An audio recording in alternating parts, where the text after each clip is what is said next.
Hello बच्चों, let's read this question. The question says, which of the following is important for speciation? So question में पूछ रहे कि इन चारों गिवन ऑप्शंस में से कौन सा फैक्टर इंपॉर्टेंट है स्पेसिएशन के लिए?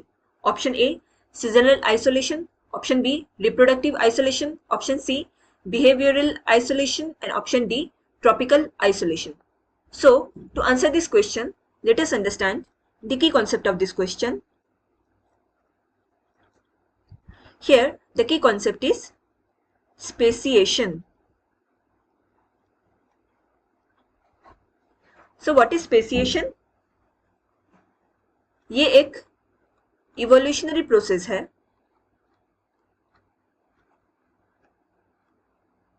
where populations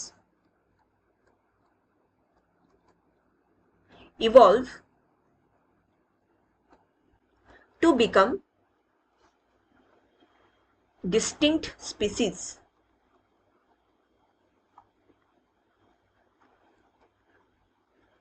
So स्पेसिएशन में क्या होता है? ये एक इवोल्यूशनरी प्रोसेस है जहां पे एक सर्टेन पॉपुलेशन इवॉल्व करते हैं to become distinct species. Now ये जो इवॉल्व होने का प्रोसेस है ये कैसे पॉसिबल होता है? One of the key factor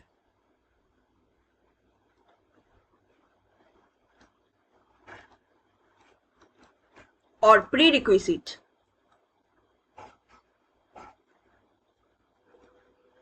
for speciation to occur is reproductive isolation.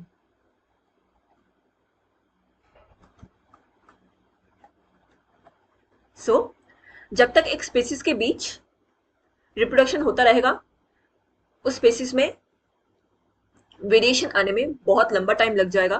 However, अगर उस स्पेसीज के बीच हम आइसोलेशन क्रिएट कर दे, रिप्रोडक्टिव आइसोलेशन, तो there is a high chance कि एक न्यू स्पेसीज का फॉर्मेशन हो सकता है.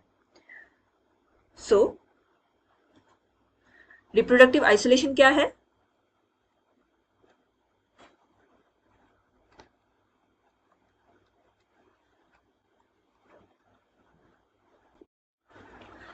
It is a process in which two populations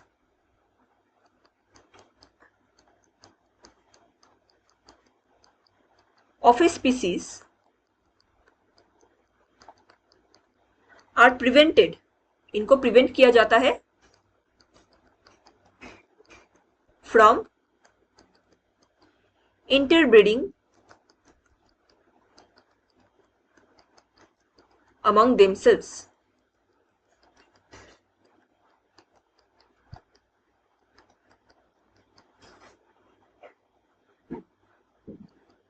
and इसी प्रोसेस के थ्रू हमें ऑरिजिन ऑफ न्यू स्पेसीज देखने को मिलते हैं which is called as speciation.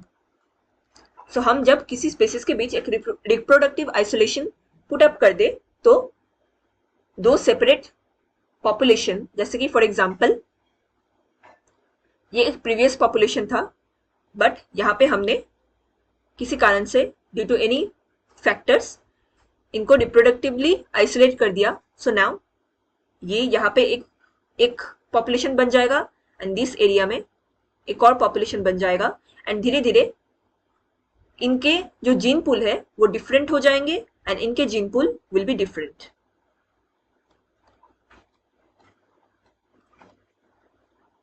इसके पीछे काफी एनवायरमेंटल फैक्टर भी होता है क्योंकि अब दोनों का आइसोलेशन है.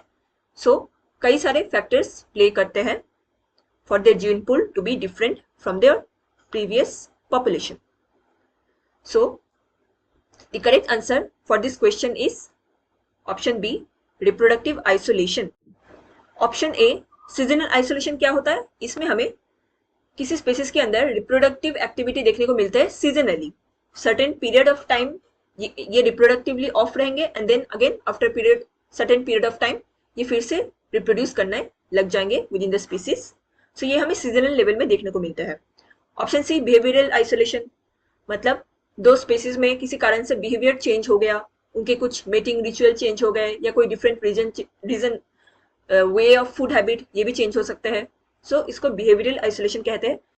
ऑप्शन डी, ट्रॉपिकल आइसोलेशन क्या होता है? अगर ट्रॉपिक रीजन में या रेन फॉरेस्ट में कोई फ्रेगमेंटेशन देखने को मिले, वो सेपरेट हो जाए किसी कारण से, तो ये वहाँ के जो एनिमल्स है वो अफेक्टेड हो जाते हैं उस आइसोलेशन से, so that is known as tropical isolation. But for speciation process सबसे एक्यूरेट रीजन होता है reproductive isolation. I hope you understood it well. Best of luck.